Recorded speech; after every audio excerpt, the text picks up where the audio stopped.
Hello, I'm Ethan Taylor. I'm a senior at Charleston State University this year. I'm in PD3 with Dr. Lambreyes, and this is my QEP presentation for the ALE stuff, the Applied Learning Experience. So here you go. Today we're going to talk about my student teaching experience over this past semester and how it relates to 7 different parts. And we're just going to knock it out one by one. So here we go. The intro, I was in Weatherford High School this semester, which is only 10th, 11th, and 12th grade, which is pretty weird. I grew into high school with all four in one building, but it's a huge place. There's 1,600 students, and it was monstrous. Big adjustment for me. But I'm a communications major, so I was in the yearbook, journalism, and newspaper classroom, and I also went to the debate because it's communication, so I was in the debate classroom as well, so those four. And in those classrooms, it was mostly females. There was also males in there as well, but heavy Hispanic population, and then like 80% Hispanic, and then it went, I don't know, probably 15% Caucasian and a small percent of African American.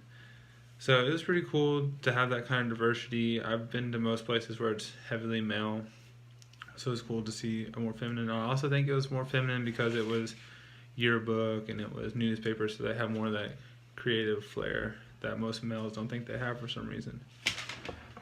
But so that's where I was. I was in a high school classroom, communication classroom. I loved it. So the next part is within the discipline. So my discipline is communications. So we had to pick 3 classes that really affected how we looked at the classroom, and my 3 were, first one was group processing, which I took from it the teamwork. And when you're a teacher and you see the teamwork, whether it was the debate teacher or the yearbook teacher, you saw them communicating with their peers and then the people above them and people below them to make sure everything worked. Like Miss Geely, she's in charge of yearbook, but she has to go through Dr. Funk, the principal, and the vice principal, and her. They all work together to make sure the yearbook gets put out and advertised the way it should be. And then Mr. Barmore, the debate teacher, he's also English, so he was working with his English teacher group, and they're planning out, end of week tests, how they're going to do this. So teamwork as far as the teachers go. The next one was interpersonal. I took that last semester with Miss Prairie, great teacher. But we learned a lot about culture and how culture influences how you interact with the world. And I saw these students, they're from so many different cultures, and like you can pick anything to be a culture, like your economic level, your race, your sexual orientation, stuff like that. So you see these kids come from different cultures, and how, as a teacher, you have to know the culture of the student in order to teach them, I won't say correctly, but more efficiently.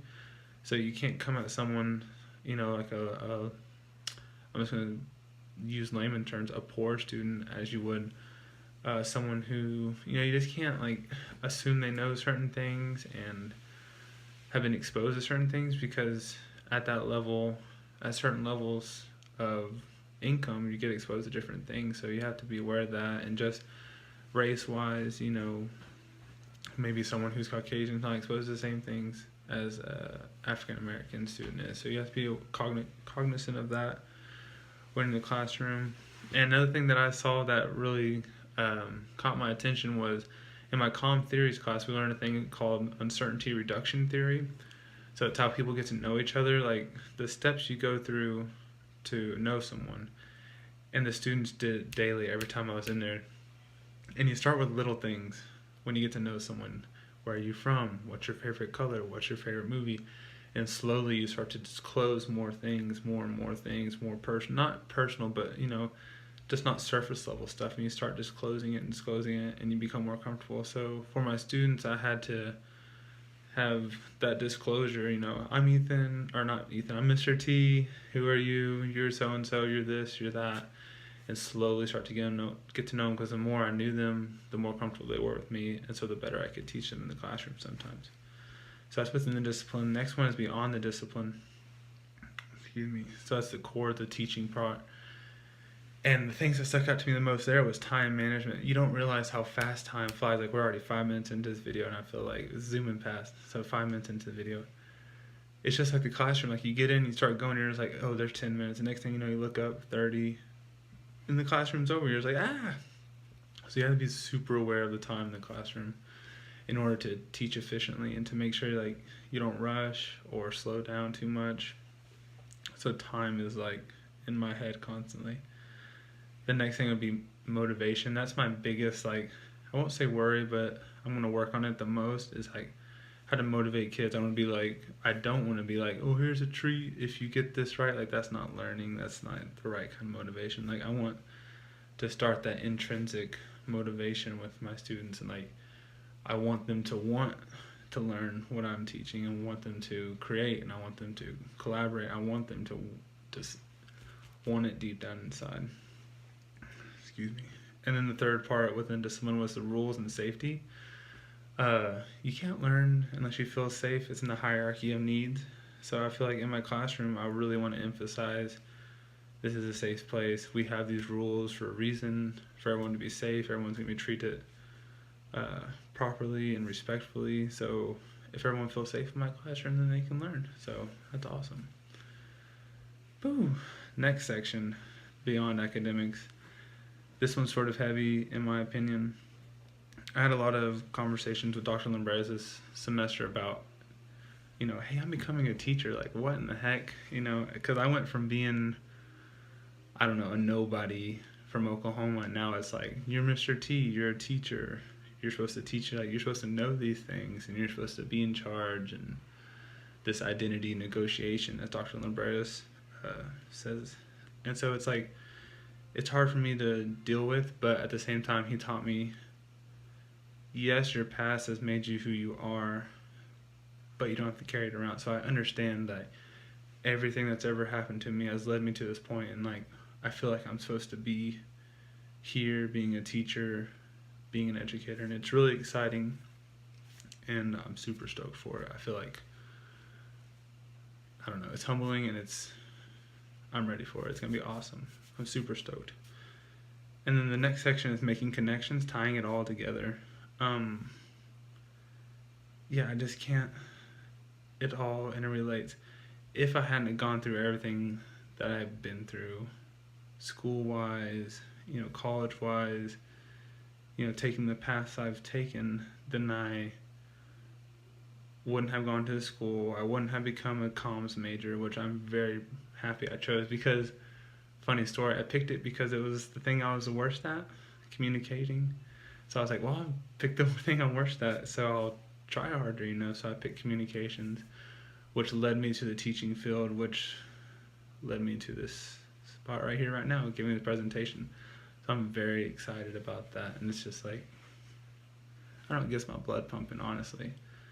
So everything relates to everything when it comes to just where I am and how it all works together.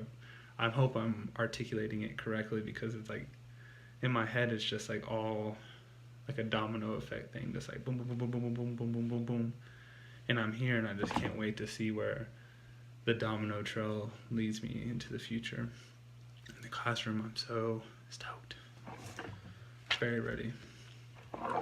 The next section is global awareness, and there's 5 parts to that, I believe. I'm sorry, I wrote notes. I don't want to read from a script, so I wrote notes so I could see and just like really speak from the heart. But yeah, 1, 2, 3, there's 5 sections. So the first one's academic.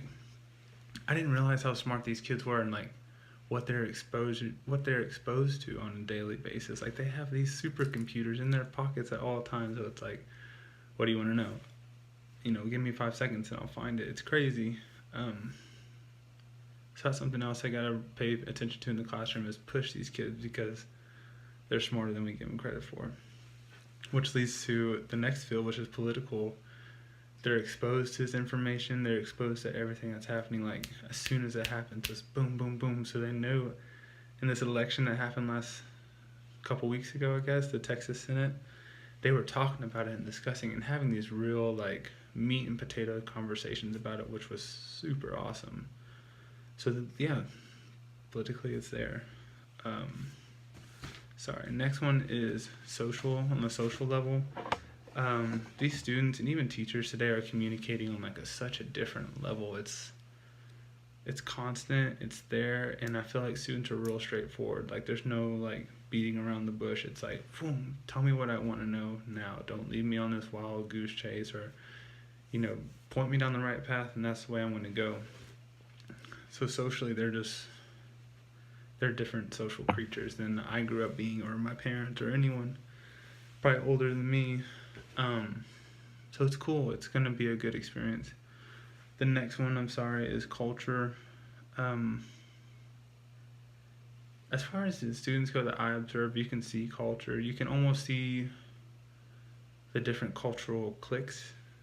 Just walking up and down the hallway, you can see, and I know I'm making assumptions, but you can see the poor kids click up here, and the popular kids click up here, and the athletes click up here, and everyone just clicking up, and like even culturally you can see it. But I feel like it's sort of not as so defined as it used to be. It's sort of blurring, as in these kids are more accepting of each other and more liberal with their boundaries as far as who's friends with who. It's not just like, I'm only friends with this guy because he drives a truck and I drive a truck. It's like, I'm friends with him because of his political views, of his tolerance, of this and that. So that's cool to see on a cultural level.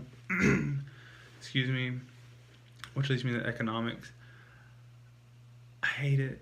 I hate that there's such an economic unequalness in the world, especially when it comes to education, because we all know the more money you have, the higher education is going to be, because you can pay for it. You can get it. You have more exposure to certain things. So Weatherford's pretty good about keeping things, on an equal scale, but you can still see it in the classroom, who has access to what, and,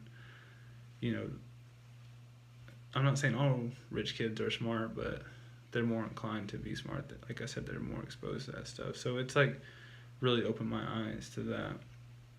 I come from a poor family, so it's sort of like, what would it be like if I was in a rich family? Would I be smarter? Would I be lazy? I don't know. So it's opened my eyes more to that, most definitely. And one of the last ones is larger implications, number 7. Just these issues. In debate, I did a thing over test scores, and it was, these kids are very cognizant of the state tests, the standardized testing. They're like, it's nothing, it's just a waste. They literally said it's a waste of our time. Like, it really doesn't prove anything, because I may be good at taking tests. This is what the students say. I may be good at taking this test, but maybe, Jane Doe isn't good at taking the test. And so, but she may be smarter than me, but she's just not good at taking tests, and so on and so forth. And we literally had a 45-minute debate, structured debate over test scores. And then bringing it back to equality, I went to a super rich high school and then a super poor high school, both in my own education and then in my teaching. I went from Northwest ISD, which is a 5A, super 5A school, to Tishomingo High School in Oklahoma, which is a 2A, where they had old textbooks, low-paid teachers, not a lot of structure. And then in my teaching experience, my observation, I went from Mineral Wells to Granbury. And Mineral Wells is like, sort of on the lower end of things. And then Granbury is like, they got one-to-one Chromebooks, they got the technology, they got the smart boards. And I felt like the students just clicked more there. And so I wish we had a equal playing field, or just invested a lot more money into school as a state, or as a nation, or as a world, to be honest with you. I could go on and on about these implications and how it changes across the globe. But I'll start wrapping it up, because we're supposed to do 15 and 20 minutes, and I'm creeping up on 15 minutes. Oh, I feel like this is just a conclusion part of it. From the beginning of this semester to now, I'm a different person. I hope from the next semester to the end of next semester, I'm a different person. And one thing that I learned this semester that really stuck out to me is, I asked Dr.L, when's it going to happen that my thinking switches over and I start thinking like a teacher? And he was like, that's just it, Ethan. Like, you don't think like a teacher, you need to think like a student. If you were a student, how would you want to learn this? And that just like, it blew my mind away. So I'm trying to, it humbled me. I'm trying to humble myself and just think of, if I'm a 10th grader sitting in this room, how do I want to learn about journalism? How do I want to learn how to structure a debate? Because I'm 27 years old. I know those things. I went to college for it, so like I know it, so it comes natural for me. But I have to take it down a notch and calm down about it and just be like, okay, I'm 15, 16 years old. How do I learn about debate? How do I make debate fun? How do I make it relatable? How do I take newspaper, a dying communication tool, and make it fun and make it, relatable, and make it, fun. I won't say fun, but make it, they want to do it. I'm sorry. My nose itches. But it's, so always be the student, never the teacher. Like, think like a student, not think like a teacher. And as long as I keep that mindset, I think I'm going to be pretty good. That one, and then what I said earlier, like, yes, your past makes you who you are, but you don't have to carry it around. So always improving, don't carry around the heavy stuff, and be a student. Don't ever stop being a student, and I think I'll be okay. I hope I'll be okay. Everyone tells me I will be, but we'll see. I hope I'm Mr. T for a long time. I love that. I love being Mr. T. But anyway, I'm wrapping it up. This was my presentation. I hope you enjoyed it. Thank you for watching. Thank you for taking time out of your day, and have a good one. Thank you.